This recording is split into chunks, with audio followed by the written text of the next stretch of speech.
Hello students, तो आज हम लोग स्टार्ट करते हैं अपना अगला चैप्टर जो कि है system of particles and rotational dynamics. ठीक है, उसमें जो हम लोग सबसे पहला बात करेंगे वो करेंगे सेंटर ऑफ मास की। सेंटर ऑफ मास एक्चुअल में होता क्या है। ठीक है, सेंटर ऑफ मास एक्चुअल में अगर हमें क्लियर हो जाएगा तो उसके बाद हम लोग रिजिड बॉडी पे जाएंगे और उसके बाद इसे समझना आसान हो जाता है रिजिड डायनामिक्स को, नहीं तो ये बहुत कॉम्प्लिकेटेड चीज हो जाएगी। ठीक है, तो सेंटर ऑफ मास को ऐसे समझिए कि कभी आपने पेन को फेंका होगा, एक तो आप ऐसे पेन को फेंकते हो और एक आप ऐसे पेन को फेंकते हो, तो देखिए रोटेट कर रहा है। तो ये क्या है, तो ये जो मोशन दिख रहा है आपको मार्कर का, वो क्या है, थोड़ा कॉम्प्लिकेटेड है। अगर मैं इसको ऐसे फेंकता हूं तो क्या करेगा, ये कुछ यहां से अगर मैं फेंका तो क्या करेगा, ऐसे ऐसे रोटेट करता हुआ जाएगा। मीन्स बोले तो ये क्या करेगा, ऐसे जिगजैग मोशन करता हुआ जाएगा, ऐसे करता हुआ जाएगा। ठीक, अब रोटेट तो करते हुए जा रहा है, तो इसकी मोशन हमें पता लगाना बहुत डिफिकल्ट है। इसे हम सिंपल मैथमेटिक्स से क्लियर नहीं कर सकते हैं। जो हम लोग अब तक मैथमेटिक्स पढ़ते हैं उससे हम लोग इसको डिस्क्राइब नहीं कर सकते हैं, बट हमें मालूम है क्या ये कुछ प्रोजेक्टाइल प्लस रोटेशन मोशन का समथिंग हो रहा है। ठीक, तो ऐसे बॉडीज की कैसे हम स्टडी कर सकते हैं, क्या ऐसे बॉडी कैसे स्टडी करती है। देखिए, अगर मैं इसको ऐसे फेंकता हूं तो क्या हुआ, ऊपर गया, वापस क्या है, नीचे आया, तो क्या है, इसका हर पार्टिकल क्या कर रहा है, घूम रहा है। ठीक है, रोटेट भी कर रहा है और लीनियर मतलब ट्रांसलेशन मोशन भी कर रहा है और साथ साथ रोटेशन मोशन भी कर रहा है। तो क्या हुआ, ऐसे बॉडीज या ऐसे मोशन को डिस्क्राइब करना बहुत ही ज्यादा टिपिकल हो जाता है। और उसमें यहाँ पर जो ये टॉपिक लेकर गया सेंटर ऑफ मास क्या होता है, बहुत कारगर साबित होता है। मीन्स बहुत यूजफुल होता है। ये मीन्स कहने का सेंस ये है कि सेंटर ऑफ मास क्या है, कि सेंटर ऑफ मास वो एक्चुअल में पॉइंट है किसी बॉडी का जहां पर हम पूरे बॉडी के मास को कंसेंट्रेट मानते हैं, सपोज करते हैं, होता नहीं है, सपोज करते हैं। अब लेट सपोज कीजिए ये मार्कर है। ठीक है, अगर मैं इसको यहां रखूंगा तो गिर जाएगा। देखिए, अगर मैं इसको बैलेंस करना चाहूंगा तो क्या करेगा, ये गिर जाएगा। ठीक, बट अगर मैं कोई एक स्पेशल पॉइंट पे इसको रखूं तो क्या करेगा, बैलेंस करने की कोशिश करेगा। क्योंकि देखिए मैं कोशिश करता हूं कि बैलेंस हो जाए, इसको एक स्पेशल पॉइंट पे, ये देखिए ये बैलेंस हो गया। ठीक है, तो ये बैलेंस हो गया, इसका मतलब क्या है, और अगर मैं यहाँ पे मास रख दूंगा ज्यादा तो ये क्या होगा, नीचे झुक जाएगा। तो हमें क्या चाहिए रहेगा, क्या मैं इसको इस पॉइंट से दूर जाऊंगा सेंटर ऑफ मास से, नहीं। जहां मास ज्यादा हो जाता है तो सेंटर ऑफ मास उसी की साइड क्या कर जाता है, शिफ्ट कर जाता है। मीन्स जिधर मास ज्यादा होगा सेंटर ऑफ मास उसकी साइड क्या कर जाता है, शिफ्ट कर जाता है। और एक्चुअल में सेंटर ऑफ मास का मतलब ये नहीं था कि सारा मास कंसंट्रेटेड किसी पॉइंट पे, तो हम पॉइंट की बात करते हैं, पोजीशन बताते हैं कि इस पोजीशन पे सिस्टम का होल मास क्या है, कंसंट्रेट है, ये पोजीशन बताता है। ठीक है, सेंटर ऑफ मास से आप ये मत समझ जाना कि इसकी यूनिट मास होती है, ये पोजीशन बताता है कि सारे सिस्टम की जो मास है होल वो क्या है, किसी पॉइंट पे कंटेन्ड है, सपोज टू बी कंटेन्ड है या सपोज टू बी कंसंट्रेटेड है। ठीक है, तो अब जैसे मैंने इसको ये रखा, इसको मैंने फेंका तो क्या करेगा, किसी टाइम पे ऐसे होगा, फिर ऐसे होगा, ऐसे रोटेट करता हुआ जा रहा है, जा रहा है, जा रहा है। ठीक है, ठीक है सर, मान लिया कि ऐसे रोटेट करते हुए जा रहा है, तो मैं रोटेशनल मोशन और इसके मोशन को कैसे मैं स्टडी कर सकता हूँ, नहीं कर सकता। ये कुछ हेलिकल पार्ट टाइप का बना रहा है, प्रोजेक्टाइल टाइप का बना रहा है। तो मैं क्या करता हूँ कि अगर मैं इसको लेट सपोज करिए कि हाँ मैंने इसका पॉइंट जो है, मेरे पास दूसरा मार्कर तो नहीं, मैं एक काम करता हूं,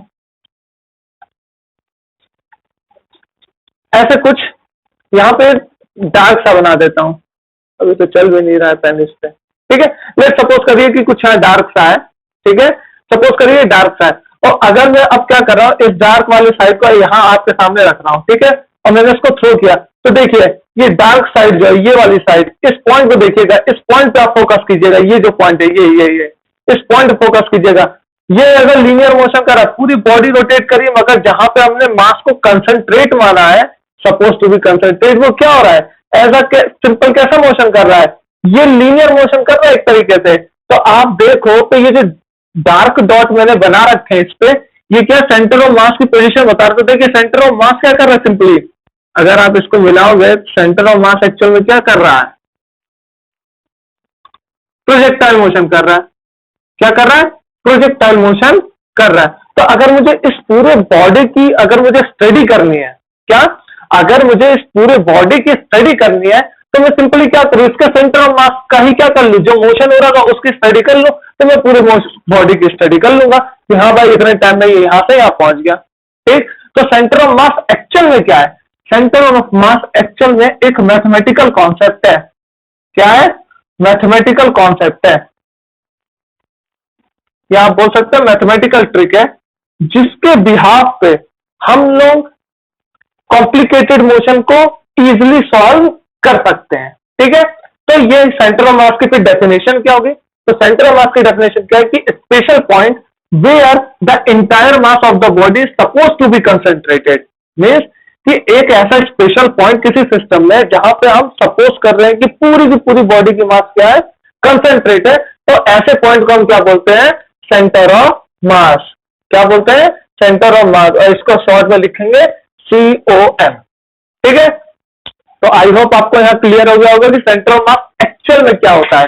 ठीक है, एक्चुअल में सेंटर ऑफ मास क्या होता है, इसकी आपको थोड़ी बहुत आइडिया मिल गई होगी। ठीक, कि हम सपोज करेंगे कि ये कैसा होता है, सपोज करेंगे कि it is actually concentrated at a single point. ठीक है, whole mass of the system is concentrated at a single point. ठीक, अब ठीक है सर, आपने बोला, हमने मान लिया कि ऐसा कुछ होता है। ठीक, पर जो मैंने आपको एग्जांपल दिया वो एक्चुअल में क्या, सेंटर ऑफ ग्रेविटी का है, बट क्या है कि जितना मास पतला रहता है उतने सेंटर ऑफ मास और सेंटर ऑफ ग्रेविटी लगभग क्या होता है, एक दूसरे पे ओवरलैप कर जाता है। सेंटर ऑफ ग्रेविटी क्या होता है कि सेंटर पूरे बॉडी पे मास लग रहा है। देखिए, सेंटर ऑफ ग्रेविटी हमारे में, अगर मैं एक मोटा मोटा कॉन्सेप्ट दे रहा हूं कि ये सपोज करिए कोई बॉडी है। ठीक है, इस पे छोटे छोटे छोटे छोटे सब पार्टिकल सब मिलकर बनी हुई है। मैंने सपोज किया इस पूरे बॉडी का जो सेंटर ऑफ मास है ये यहां कुछ सपोज किया हो, ये सेंटर ऑफ मास है उस बॉडी का। ठीक है, कि इस पॉइंट पे क्या है, सारी की सारी मास कंसंट्रेट है। एक्चुअल में तो नहीं होता, बट मैथमेटिक्स के लिए, अपने इजीनेस के लिए क्या किया हमने, सपोज कर लिया। तो बेटा एक बात बताइए कि अगर मैं पार्टिकल रखता तो हर पार्टिकल पे mg फोर्स नीचे लगता, हर पार्ट पे mg फोर्स क्या लगता, नीचे लगता, और जो कि क्या होता है, ये सारे के सारे पैरेलल होते, सारे के सारे पैरेलल होते, तो इसका मतलब क्या हुआ, सारे के सारे ऐड होते और सारे के सारे वेक्टर क्वांटिटीज है, क्योंकि वेट क्या होता है, वेट क्या होता है एक्चुअल में, वेक्टर क्वांटिटी होता है। तो बेटा सारे के सारे को सपोज करने से अच्छा है कि मैं किसी एक पॉइंट पे होल मास का क्या कर लूं, कंसीडर कर लूं कि इस सेंटर ऑफ मास पे जितना वेट लग रहा है, तो वो जो पॉइंट है, वो जो पॉइंट है उस पर जितनी ग्रेविटी लग रही है वही मेरी क्या कहलाएगी, सेंटर ऑफ ग्रेविटी। में इस पूरे बॉडी का जो सेंटर ऑफ ग्रेविटी और सेंटर ऑफ मास है वो क्या है, एक ही पॉइंट है, बट कुछ केसेस में अलग हो सकते हैं, जैसे कार, फोर व्हीलर। ठीक है, उसमें सेंटर ऑफ मास और सेंटर ऑफ ग्रेविटी दोनों अलग हो सकती हैं। ठीक है, तो अभी उसकी बात नहीं करेंगे क्योंकि सेंटर ऑफ ग्रेविटी है भी नहीं और अब पूछा भी नहीं जाता है। ठीक है, और उसका बिना उसके भी हम काम कर सकते हैं, तो फिर क्यों करना सेंटर ऑफ ग्रेविटी के बारे में डिस्कस करके। ठीक है, तो ये भी एक तरीके का क्या पॉइंट है जहां पे हम क्या मानते हैं कि पूरा की पूरा वेट जो है बॉडी का वो एक जगह पे क्या है, कंसंट्रेट है, तो ऐसे पॉइंट को क्या बोलते हैं, सेंटर ऑफ ग्रेविटी। ठीक है, तो बेटा अब देखो सेंटर ऑफ मास जो है, जो सेंटर ऑफ मास है can be defined for systems. अब वो सेंटर ऑफ मास सिस्टम्स के लिए डिफाइन किया जाता है, और वो सिस्टम कौन से हैं पहले ये समझ लीजिए। पहला है डिस्क्रीट, डिस्क्रीट सिस्टम, या डिस्क्रीट मास डिस्ट्रीब्यूशन बोलिए तो ज्यादा अच्छा है। ठीक है, discrete mass distribution system, distribution system, और यहां पे आपका कंटिन्यूअस मास डिस्ट्रीब्यूशन, कंटिन्यूअस मास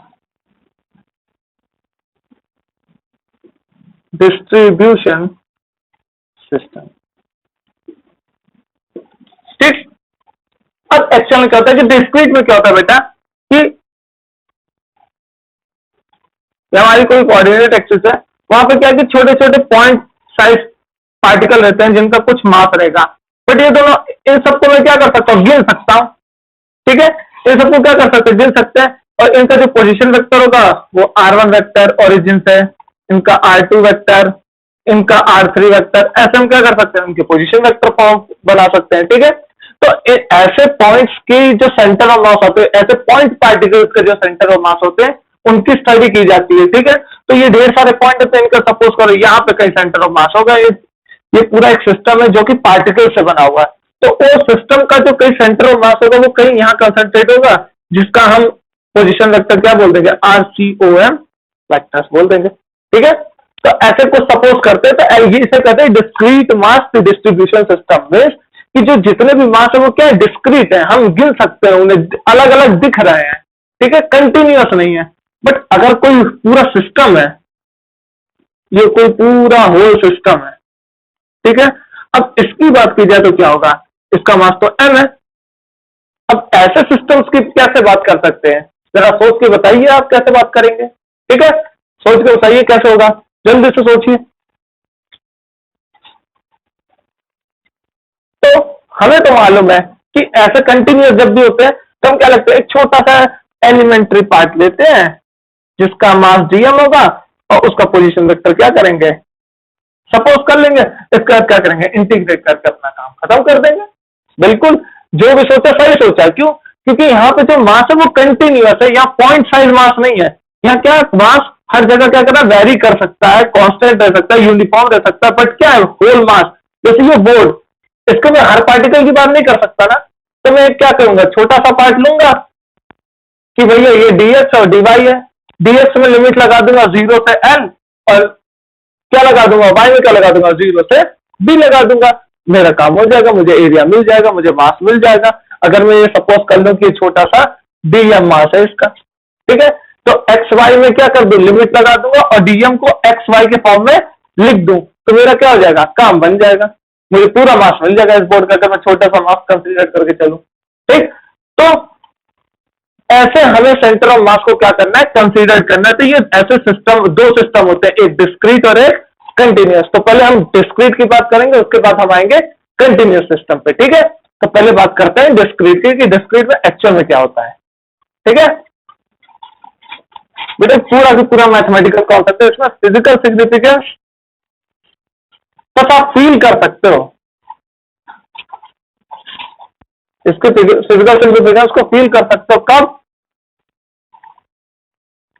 जब क्या हो, आपके पास कुछ ऐसी चीजें हो जो कि एक्सपेरिमेंटल आपको दिखा सके। ठीक है, सामने होते तो बता देता मैं। ठीक है, तो अगला जो हमारा टॉपिक है वो क्या है, centre of mass of discrete particle.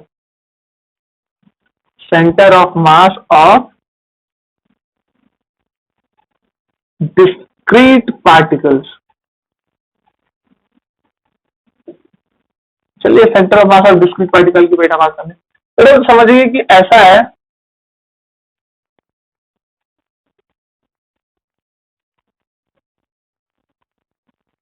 कि कुछ ये एक्स है, वाई है, जी एक्सिस है।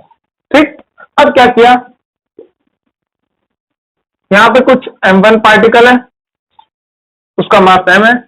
ठीक है, और उसका जो पोजीशन वेक्टर है उसको मैंने क्या बोल दिया, r1।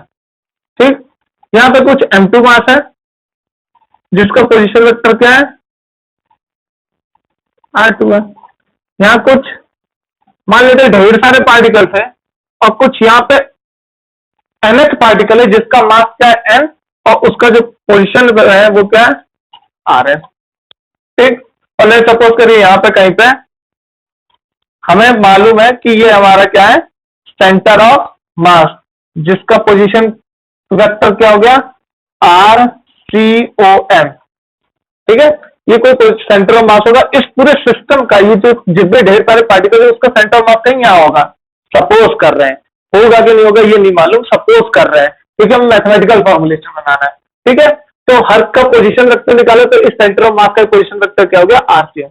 तो बेटा इसको डिफाइन कैसे करते हैं, तो इसको डिफाइन करते हैं कि जो पोजीशन होता है RCOM वेक्टर, वो क्या होता है एक्चुअल में,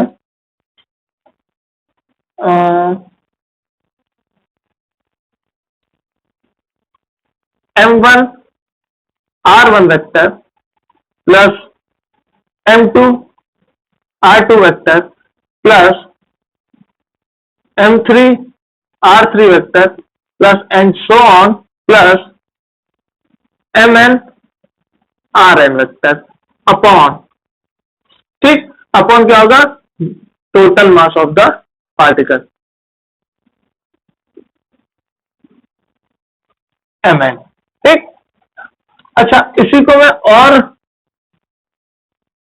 डराने वाले फॉर्म में ना लिख के तो मैं क्या लिख सकता हूं, I is equal to 1 to n mi ri upon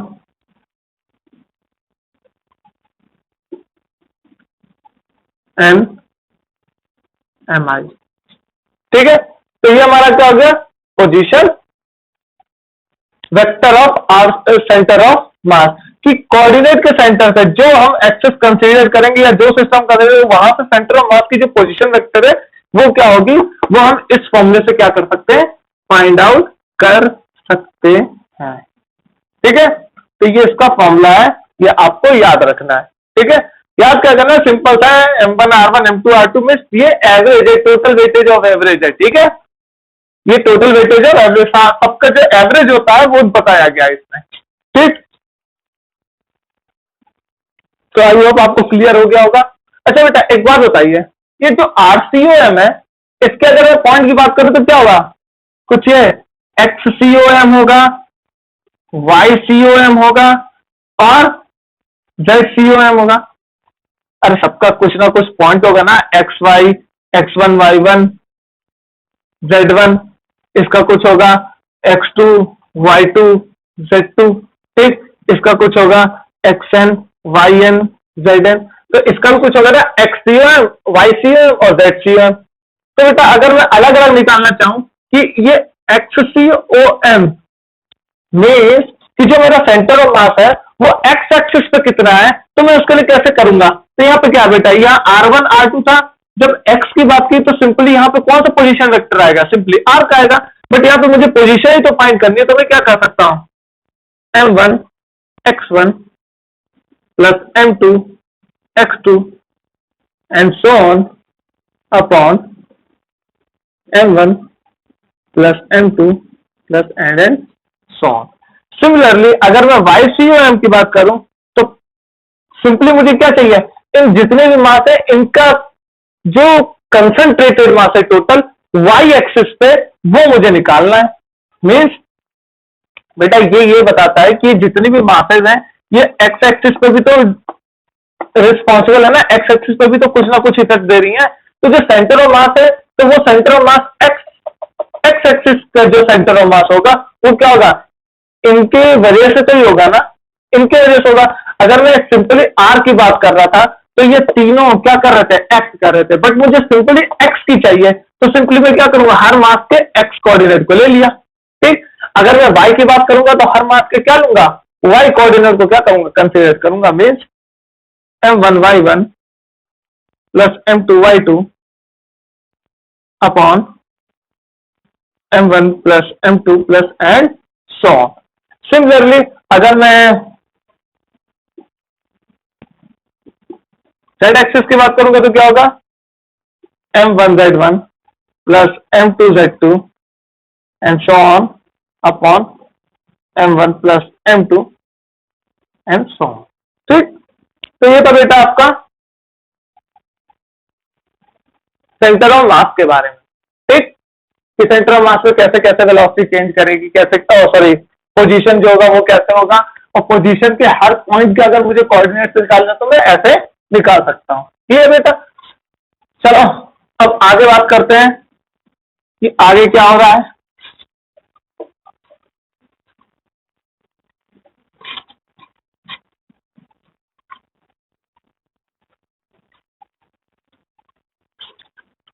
तो देखिए अब बात करते हैं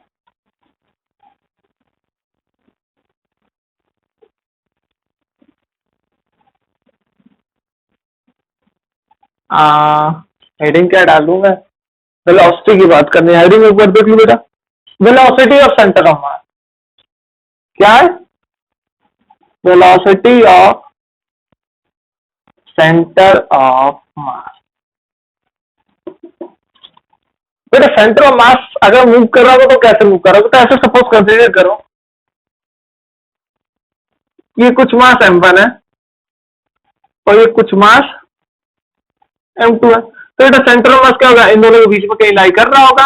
और मैंने क्या बोला कि सेंटर ऑफ मास किधर की साइड शिफ्ट करता है? हमेशा जिधर की साइड मास ज्यादा होगा, तो ये मास m है, ये मास m2 है, m2 को छोटा ना m1 को बड़ा बनाए, तो इसका मतलब कहीं पे सेंटर ऑफ मास यहाँ पे कहीं कंसंट्रेट होगा। क्या होगा? यहाँ कहीं कंसंट्रेट होगा। एक मिनट बेटा, बहुत सही वीडियो चल रही है। ठीक, अब बेटा मैंने क्या किया कि इसको मैंने मूव कराया 15 मीटर पर सेकेंड की वेलोसिटी से, तो ये कहीं कुछ यहां पहुंच गया होगा m1, और इसको मैंने क्या किया 10 मीटर पर सेकेंड की स्पीड से चलाया और कुछ ही यहां पहुंच गया m1। तो बेटा अब बॉडी यहां पे है, तो एक बार बताइए तो सेंटर ऑफ मास क्या होगा? अब कहीं यहां लाई करेगा, लाई करेगा कि नहीं? क्योंकि अब दोनों बॉडी मूव करके यहां पहुंच गई। बेटा हैवी किसका मास है? इसका, और इसका हल्का है, तो ऑब्वियस सी बात है क्या होगा? सेंटर ऑफ मास बाहरी की तरफ क्या करता है? हैवियर साइड की तरफ, हैवियर ऑब्जेक्ट की तरफ, हैवियर मास की तरफ क्या करता है? शिफ्ट करता है। तो इसका मतलब क्या हो बेटा कि जब ये दोनों बॉडियां मूव करी तो इसका मतलब इसके साथ साथ इसका सेंटर ऑफ मास भी क्या किया? मूव किया, और उसी वेलोसिटी को हम क्या बोलते हैं?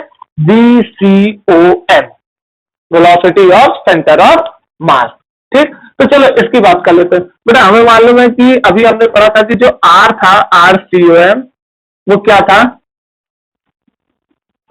m1 r1 vector, m2 r2 vector, and so on mn rn vector upon m1 plus m2 plus mn।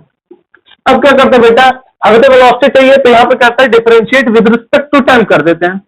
तो बेटा जैसे differentiate with respect to time किया तो क्या हुआ? बेटा ये तो होगा ना डिफरेंशिएशन जब टाइम के साथ करते हैं। ये अभी दिमाग से उतर गया है, अगर उतर गया तो वापस क्लियर कर लो रिवाइज करके, ठीक है?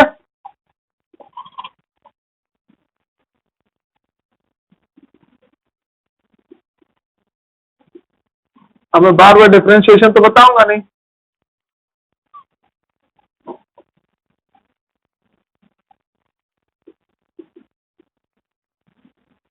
अच्छा बेटा, डिस्प्लेसमेंट अपॉन टाइम को क्या बोलते हैं?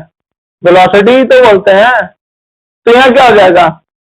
m1 v1 वेक्टर, बेटा r1 के डिस्प्लेसमेंट है तो v1 हुआ, r2 करा तो ये हुआ, and so on mn vn vector upon m1 plus m2 plus and so on mn। ठीक, तो बेटा ये आपको वेलोसिटी का फॉर्मूला, ठीक है, जो आपको क्या करना है? याद रखना है, ठीक है? अब बेटा ठीक है, अब वेलोसिटी की बात कर ली, सर एक्सेलरेशन की बात कर लेते हैं। तो देखो यहां पर और कुछ चेंज नहीं करते, सिंपल क्या करते हैं,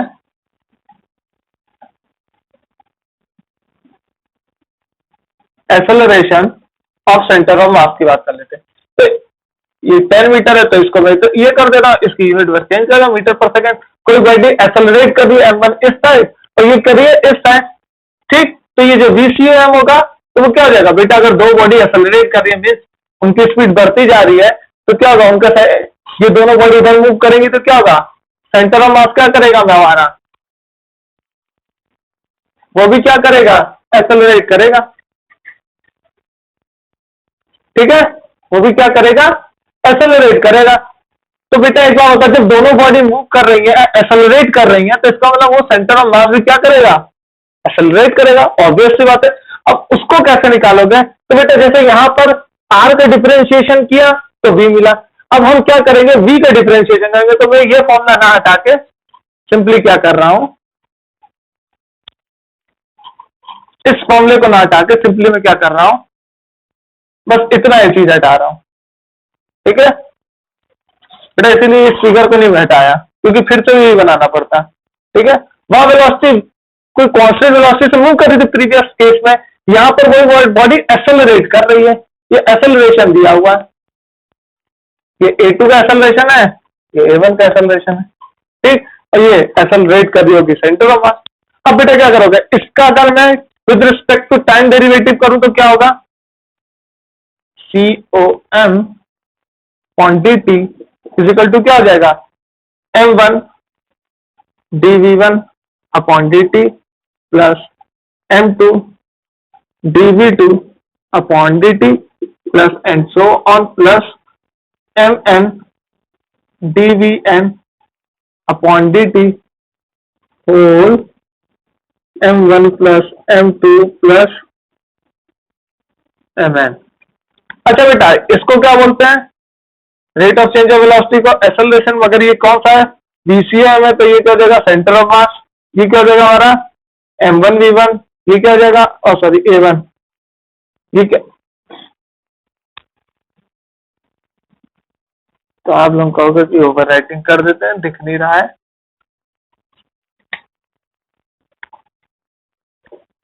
चलिए बेटा देखिए, इसका क्या हो जाएगा M1 A1, इसका क्या हो जाएगा M2 A2 and so on Mn An vector upon M1 plus M2 plus and so on Mn, ठीक है। तो ये हमारा हो गया acceleration of centre of mass, ठीक। आई होप किसी को कोई दिक्कत नहीं होगी इसमें, ठीक है, अगर होगी तो बता दीजिएगा, वैसे भी डाउट सेशन में तो क्लियर कर ही देने जब आप स्कूल आएंगे, ठीक है। मगर जो क्लियरिटी है वो यही है कि सिंपली हम क्या करेंगे, एक फॉर्मूले को लेकर चलेंगे सेंटर ऑफ मास की पोजीशन को, और उससे हर चीज को क्या कर देंगे, डिराइव कर देंगे, यही सिंपल सा कॉन्सेप्ट है, ठीक है, कुछ नया कॉन्सेप्ट नहीं है।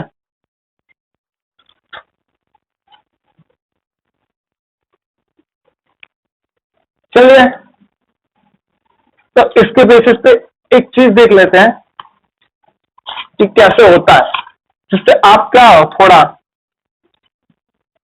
क्लियरिटी क्या रहे, मेंटेन रहे, ठीक है।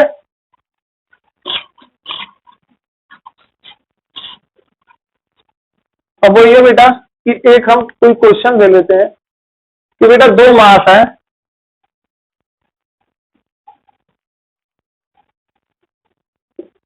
इसको M2 बोल दिया और इसकी पोजीशन D0 दे दी, और इसको मैंने M1 नाम दे दिया, ये दोनों का M1 M2 क्या लिख के M1 M2 दिया ना, चलो M1 M2 कर लेते हैं, ठीक है। तो ये ओरिजिन है, ये हमारा एक्स एक्सिस है, ये हमारा वाई एक्सिस है।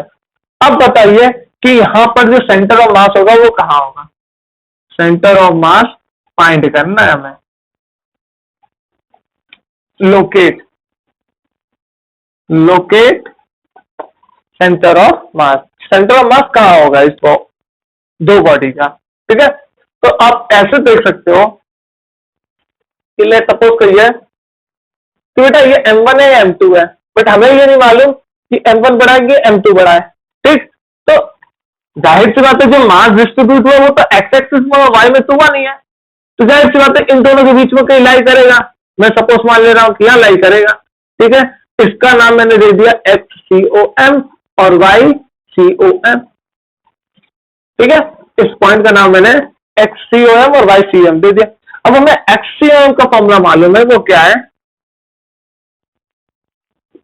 XCOM का फॉर्मूला क्या है, M1, और इनका एक्स एक्सिस का कोऑर्डिनेट क्या है 0, M2 इनका एक्सिस का कोऑर्डिनेट क्या है D, साथ में क्या है M1 प्लस M2, दो ही मास है, तो बेटा क्या हो गया M2D M1 प्लस M2, ये हो गया हमारा XCOM।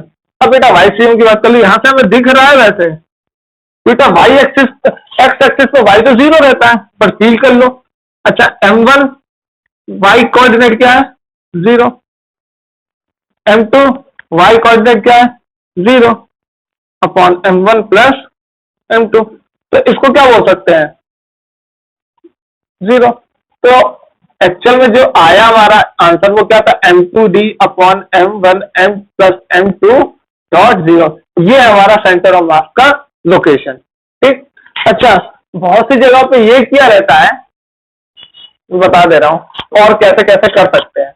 बहुत सी जगह में ये दिया रहता है कि मैंने तो देखिए किसी एक मास को कंसिडर कर लिया एज कोऑर्डिनेट। बहुत सी जगह पे क्या करते हैं कि सेंटर ऑफ मास को ही कोऑर्डिनेट मान लेते हैं। क्या मान लेते हैं, सेंटर ऑफ मास को कोऑर्डिनेट मान लेते हैं और फिर देखते हैं क्या आंसर है। भाई आ रहा है तो अच्छी बात है, नहीं आ रहा है तो फिर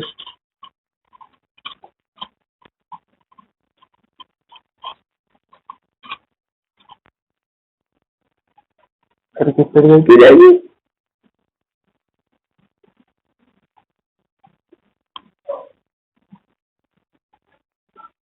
सेंटर ऑफ मास को मैंने क्या मान लिया, 0 मान लिया। अब बेटा 0 वाले तो ये तो 0 नहीं होगा, अब ये 0 नहीं होगा। ठीक, और हमें ये मालूम है कि क्या है, d0 मीन्स इन दोनों के बीच की डिस्टेंस दी हुई है d, इन दोनों के बीच की डिस्टेंस दी हुई है d। ठीक, तो अब क्या करें, तो लेट्स सपोज कर लेते हैं ये क्या हो गया d1 और इसको क्या बोल दिया d2। किसी को कोई दिक्कत नहीं, हमें भी नहीं मुझे भी नहीं। ठीक है, अब बेटा एक बार बताओ, अगर मैं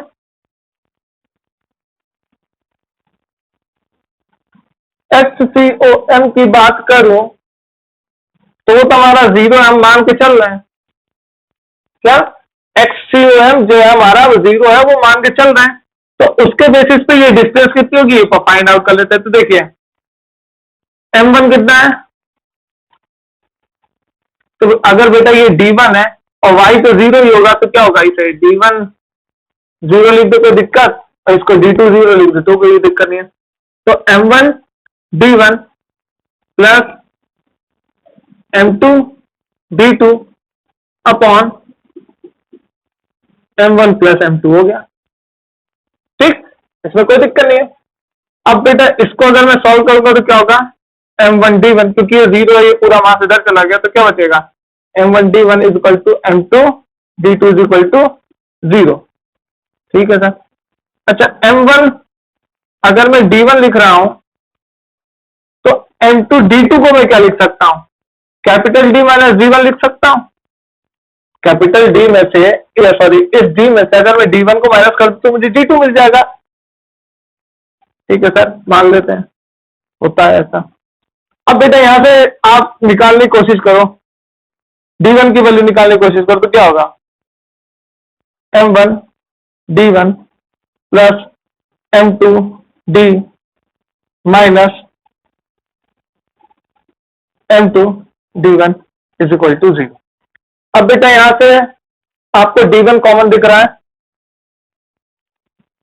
तो हम ऐसा कर सकते हैं, यहां से इनमें से D1 को कॉमन लेंगे तो क्या होगा, M1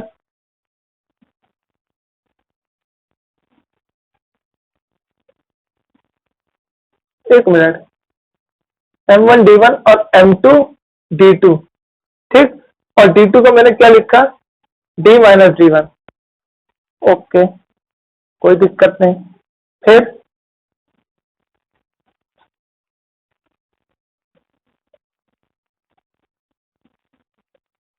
D1 लिखा, D2 को मैं लिख रहा हूं D minus D1, M1 D1 M2 D minus M1 D1, और इसमें से करोगे तो M1 M2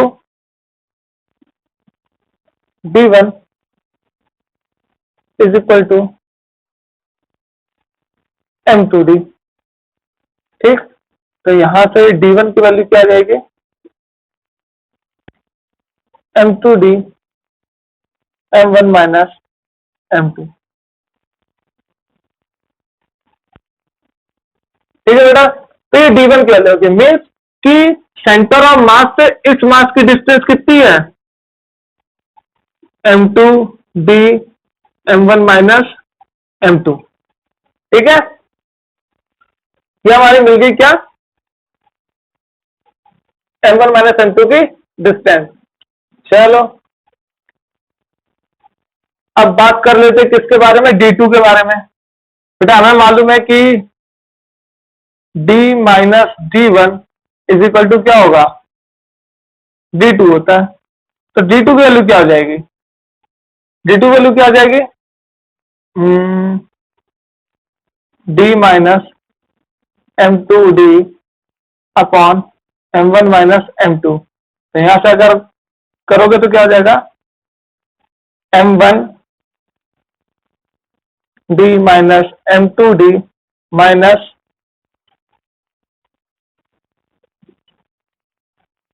यहाँ देखो बेटा कुछ गड़बड़ हो रही है क्या, कुछ तो गड़बड़ हो रही है। एक मिनट, इसको मैं फिर से करता हूं, ठीक है। इस पार्ट को एक बार फिर से कर लेते हैं।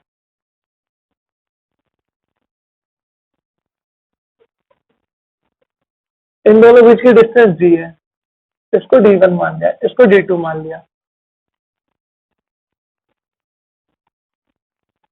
वहां पे फॉर्मूला क्या आ रहा था, आंसर क्या आ रहा था इसका,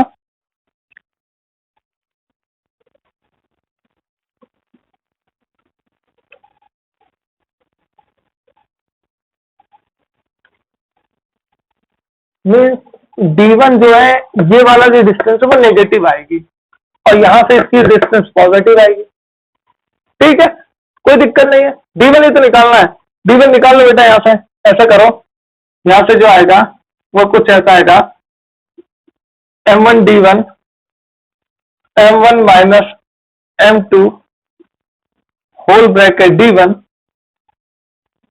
plus M2D is equal to 0।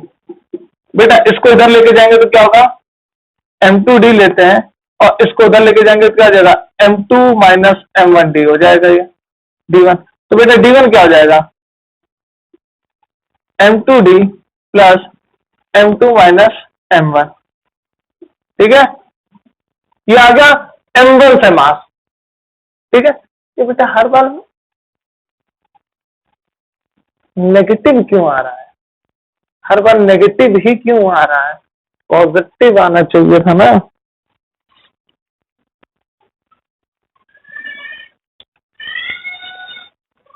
Her bar negative क्यों आ रहा है, 0 से D1 है ये,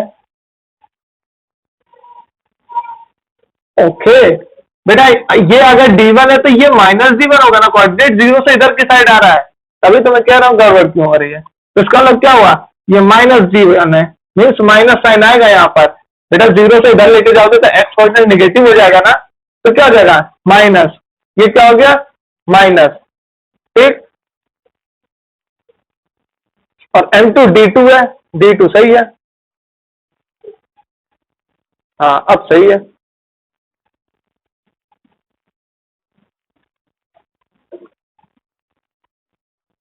अब यहाँ पे देखिए, यहाँ से देखिए फिर से कि यहाँ क्या हो जाएगा बेटा, इसलिए कह रहा था कि सेम चीज क्यों नहीं आ रही, क्योंकि साइन कंसीडरेशन नहीं किया था, ठीक है।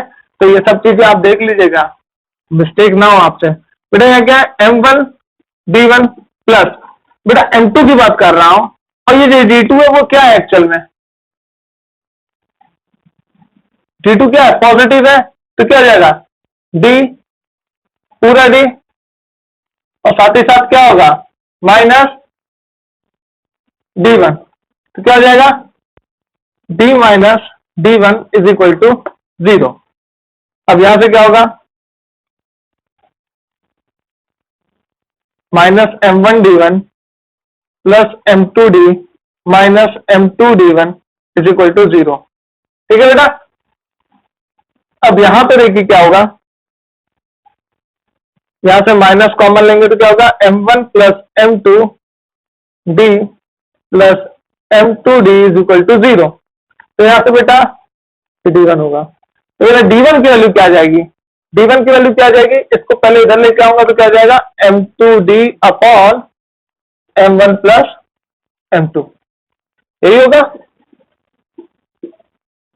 तो बेटा पिछले वाले में आपने देखा था, पिछली बार वाले में कि जब मैंने इसको ओरिजिन माना था, इसको सेंटर ऑफ, इसको मुझे ये एक्स यूएन जब मैंने निकाला था, तो उनके बीच में भी क्या डिस्टेंस आ रहा था, m1 से इतना ही तो आ रहा था, और यहां से भी m1 से कितना डिस्टेंस आ रहा है, इतना ही आ रहा है। और d2 से देखना होगा तो क्या करोगे आप, d माइनस d1 कर देना, तो आपको d2 दे देगा, यहाँ d1 की वैल्यू पुट कर दो, तो d2 क्या हो जाएगा, d माइनस d1, और d1 की वैल्यू क्या होती है, m2d m1 प्लस m2। तो क्या हो जाएगा, जब यहां से करोगे तो क्या होगा, यहां बचेगा m1d m1 प्लस m2, ये हो जाएगी d2 की वैल्यू। ठीक, तो ये डिस्टेंस मिल जाएगा, ये डिस्टेंस मिल जाएगा। तो भी हम अपने सेंटर ऑफ मास को क्या कर सकते हैं, लोकेट कर सकते हैं कि m1 से इतनी दूर और m2 से इतनी दूर क्या होगा, शिफ्ट करेगा। तो कभी कभार क्या होता है कि सेंटर ऑफ मास क्या करते हैं, ओरिजिन मान लेते हैं, कभी कभार सेंटर ऑफ मास को क्या मान लेते हैं, ओरिजिन ना मान के किसी मास को ओरिजिन मान लेते हैं। ठीक है, तो उस बेसिस पर हम क्या कर सकते हैं, इनको सॉल्व कर सकते हैं। ठीक है, चलिए अच्छी बात है सर कि हम कई तरीके से कर सकते हैं इसको। चलो आगे देखते हैं। अच्छा ये चीज लिख लीजिएगा आप नोट करके, क्या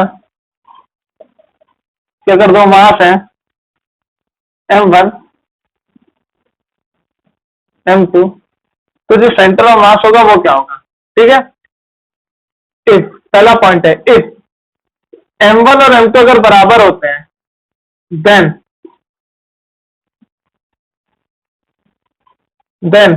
centre of mass lies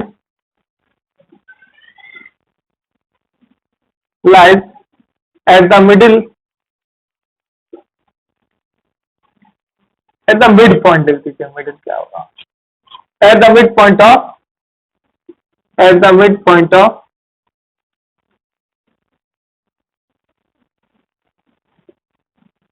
line joining m1 and m2। बेटा ये m1 m2 को लाइन ज्वाइन करने, जो ज्वाइन कर रही है लाइन, उसी के क्या होगा, मिड पॉइंट पे क्या होगा रहेगा सेंटर ऑफ मास, कब, जब m1 m2 क्या हो, सेम हो। अगर if m1 is greater than m2, अगर m1 बड़ा होगा तो सेंटर ऑफ मास क्या करेगा, centre of mass closer to heavier mass, जो कि क्या होगा m1। और यहीं पे अगर मैं कहूं कि हमारा जो m2 है वो क्या है, m1 से बड़ा है, तब क्या होगा, जो हमारा सेंटर ऑफ मास होगा वो क्या होगा, क्लोजर टू हेवियर मास, और यहाँ पे हेवियर मास का है m2, तो हमारा क्या हो जाएगा ये m। ये सेंटर ऑफ मास हमेशा हेवियर पार्ट की साइड ही क्या करेगा, शिफ्ट करता है। ठीक है, तो ये एक इंपॉर्टेंट